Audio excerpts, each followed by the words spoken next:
Hello, dear students. Good morning to all of you. I hope you all are fine at your home with your families. Today we have to start from here beta, that is laboratory thermometer. अभी तक हमने clinical thermometer के बारे में पढ़ा था.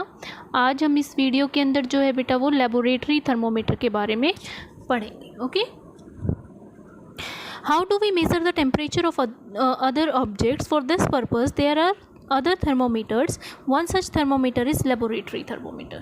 बेटा हमने देखा था कि हमने लास्ट वीडियो में पढ़ा था कि जो क्लिनिकल थर्मोमीटर है उसमें हम सिर्फ 35 degree to 42 degree Celsius range को मेज़र कर सकते हैं. तो अगर हमें और हॉटनेस मेज़र करनी है तो वो हम किसकी हेल्प से करते हैं? लेबोरेटरी थर्मोमीटर की हेल्प से. The teacher will show you this thermometer. Look at it carefully and note the highest and lowest temperature it can measure. The range of laboratory thermometer is generally from -10 degree Celsius to 110 degree Celsius. तो जो laboratory thermometer की range होती है बेटा temperature measure करने की, वो होती है -10 डिग्री सेल्सियस से 110 डिग्री सेल्सियस. दैट मीन्स वो -10 डिग्री सेल्सियस से 110 डिग्री सेल्सियस तक टेम्परेचर मेज़र कर सकता है.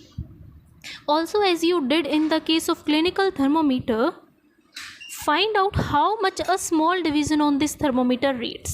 और अगर आपके पास अवेलेबल हो सकता है तो आप उसकी जो इंटरमीडिएट रीडिंग्स हैं उनको भी देखना बेटा. उन डिविजन्स का जो है मैंने आपको लास्ट वीडियो में मेज़र करना सिखाया था. You would need this information to read the thermometer correctly. Let us now learn how this thermometer used. अब हम देखेंगे कि हम इस लेबोरेटरी थर्मोमीटर को किस तरह से जो है वो मेज़र कर सकते हैं. एक तो आपको बेटा लेबोरेटरी थर्मोमीटर की रेंज ज़रूर याद होनी चाहिए. Activity 4.4. Take some tap water in a beaker or a mug. Dip a thermometer in water so that the bulb is immersed in water but does not touch the bottom or sides of the container. हमें क्या करना है? Tap water लेना है beaker के अंदर या मग के अंदर और उसमें हमें क्लिनिकल थर्मोमीटर डिप करना है. यहाँ आपको कॉर्नर में आपके एनसीईआरटी बुक्स में क्लिनिकल थर्मोमीटर का डायग्राम भी मिलेगा बेटा. और लेकिन इसको इस तरह से डिप करना है बेटा, ये ना तो बॉटम पे टच होना चाहिए ना ही वॉल्स के ऊपर टच होना चाहिए. वो सिर्फ पानी में डिप होना चाहिए. Okay, thermometer hold the thermometer vertically. Observe the movement of mercury in the thermometer. और हमें क्या करना है? उसकी मरकरी की मूवमेंट को ऑब्जर्व करना है. Till that mercury thread becomes steady. तब तक हमें वेट करना है जब तक कि वो मरकरी थ्रेड राइज होने से रुक ना जाए. Okay. Note the reading. This is temperature of water at that time. और जो वो रीडिंग शो करेगा बेटा वो उस टाइम पर जो है वो रीडिंग होगी टेम्परेचर की. Compare this temperature of water recorded by each student in the class. और जब सभी स्टूडेंट्स रिकॉर्ड कर लेंगे तो हमें कंपेयर करना है क्या सबका सेम आ रहा है. ऑलमोस्ट जो है वो सबका सेम आएगा बेटा.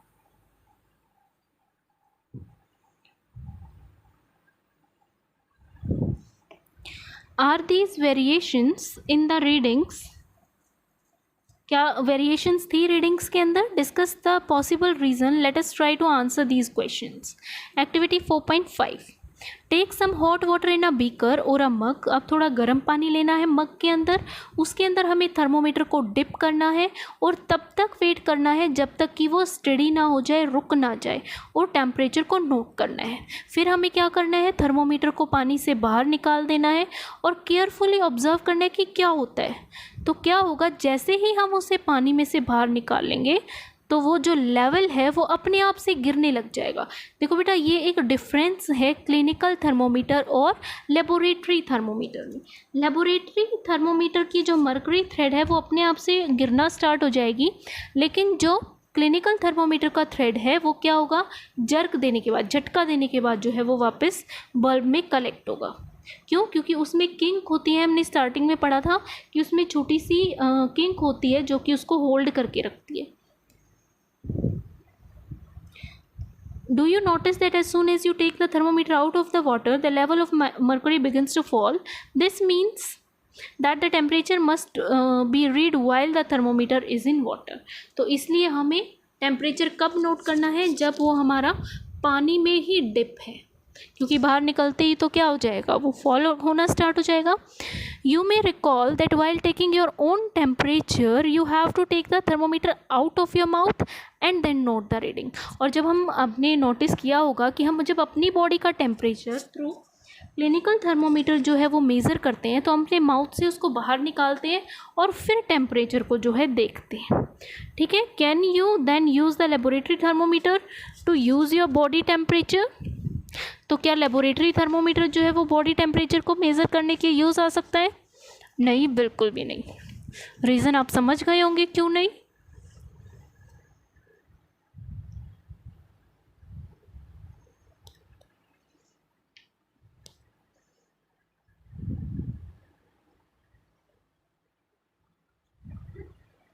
Just a minute.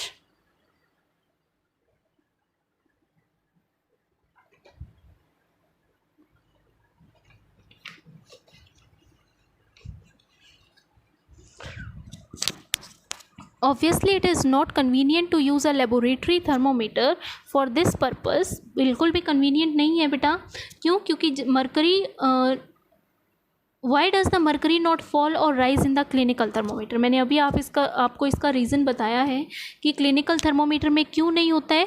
क्योंकि क्लिनिकल थर्मोमीटर के अंदर बेटा एक किंक प्रेजेंट होती है.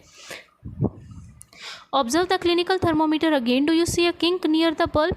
जो बल्ब होता है बेटा, बल्ब के बिल्कुल पास में इस तरह से आपकी बुक में आपको और क्लियरली देखने को मिलेगी. इस तरह से एक किंक होती है जो कि उसको फॉल होने से रोक देती है कॉलम को. There is a lot of concern over the use of mercury in the thermometer. Mercury is the toxic substance. It's very difficult to dispose of it off if the thermometer breaks. These days digital thermometers are available which do not use mercury. मैंने आपको last lecture में भी बताया था बेटा कि जो mercury होती है वो बहुत ही ज़्यादा पॉइजनस होती है और उसको डिस्पोज करना जो है वो काफ़ी मुश्किल होता है अगर थर्मोमीटर टूट जाए तो. इसलिए आजकल क्या यूज़ हो रहे हैं, मरकरी थर्मोमीटर्स की जगह जो है वो डिजिटल थर्मोमीटर्स यूज़ हो रहे हैं.